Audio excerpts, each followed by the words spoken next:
So, what is a gameplay trailer? In the past 2 weeks, we've had gameplay trailers for both the casting of Frank Stone and the Until Dawn remaster.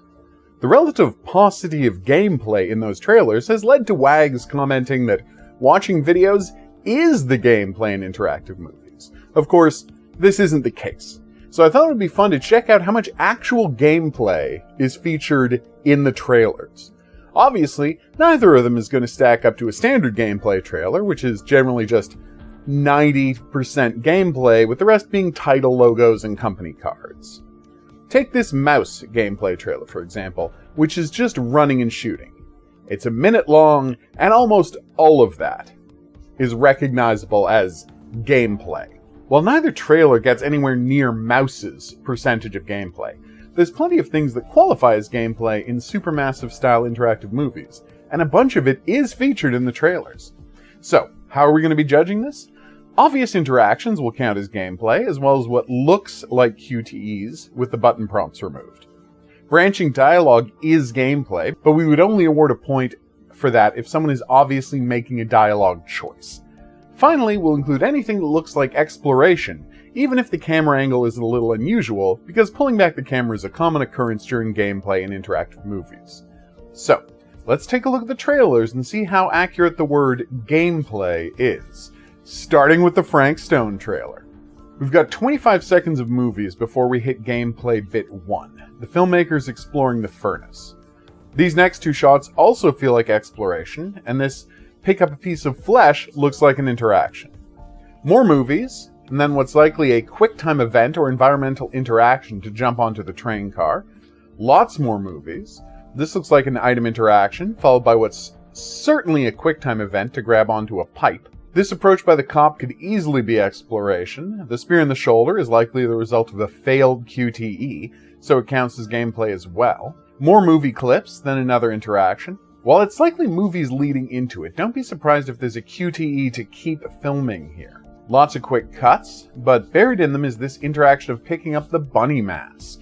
In the final analysis, there were 11 bits of the trailer that were likely something we would call gameplay, taking up 19.7 seconds of the trailer's 1 minute and 53.5 seconds. A total of 17% of the trailer is someone recognizably playing the game. It's nowhere near Mouse's trailer, of course, but it's not nothing.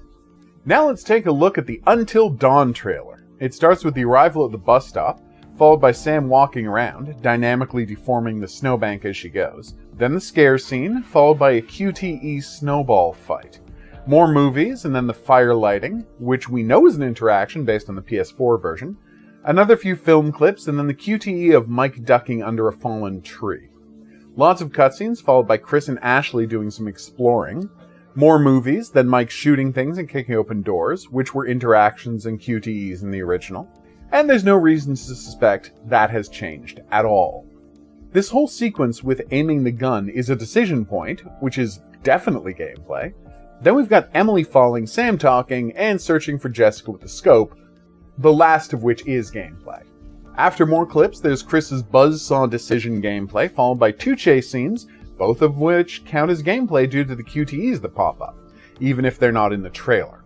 Emily again, the gun decision gameplay, some quick cuts of dangerous situations, and then the hook death, which counts as a failed QTE, or failed decision. This burst wall happens during a shimmy interaction, and then the last thing we see is Ashley's corpse being dragged away. So what's the final count for Until Dawn? The trailer is 1 minute and 47.5 seconds, with 20.6 seconds of what could be considered gameplay. The result? 19% of the trailer was gameplay. So that's just a second difference in gameplay for both of them, with Until Dawn coming out just barely ahead. Do either of them feature a notable amount of gameplay? Not really, but it's certainly unfair to accuse them of having none, just because button prompts have been removed from the screen. That said, we could have avoided all of this if they had just been labeled story trailers, because they have way more in common with that editing style than they do a standard gameplay trailer. I've been the Hidden Object Guru, thanks for watching. If you had a good time and you'd like to see more, there's buttons coming up to help with that. Questions, suggestions for topics to cover, and other information, go in the comments section below the video. If you'd like to play a horror slasher game right now, For free on itch.io, there's Clown in the Woods, which I made and adore. I have a Patreon, worth mentioning. I'm not going to encourage you to sign up for it, because that would be weird. We'll see you back here for more Until Dawn videos as news allows. But until then, I'll say that's right. Au revoir.